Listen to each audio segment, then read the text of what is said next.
కిడ్నీలు బాగా వీక్ గా ఉన్నాయా? కిడ్నీల నోట్లోంచి ఎలా కనపడి మీకు? పేషెంట్లకు కనపడవు, డాక్టర్లకు కనపడతాయి. మూసుకుని కూర్చో. నువ్వు చాలా బలహీనంగా ఉన్నావు కాబట్టి ఇంత ముందు రాసిచ్చిన టానికే రాసిస్తున్నావు. మరి కాస్త బలహీనంగా ఉంటానికా? అక్కర్లేదు, బలహీనంగా ఉన్నట్టు సర్టిఫికేట్ ఇవ్వండి చాలు. సర్టిఫికేట్ ఏం చేసుకుంటావా? బలహీన వర్గాలకు ప్రభుత్వం లోన్లు ఇస్తుంది. ఓహో, డాక్టర్ గారు, మీరు ఒక డాక్టర్ గా నాకు సిగరెట్ వెలిగించొచ్చా? దానికే ఉందయ్యా, నీ అనారోగ్యమే నా మహాభాగ్యం. అమ్మా పట్టు.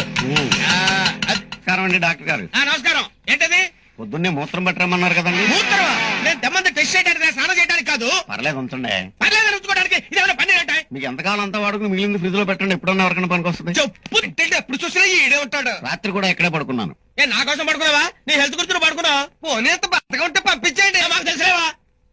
ఇంకో పేషెంట్ దొరికే వరకు వాడు ఇక్కడే ఉంటాడు. నాకు టెన్షన్ తో బీపీ పెరిగిపోతుంది బాబోయ్. నేనేమన్నా అయిపోతే నా పేషెంట్లు ఏమవుతారు నాయనో? ఏం అవరు, ఇంకో డాక్టర్ దగ్గరికి వెళ్తారు.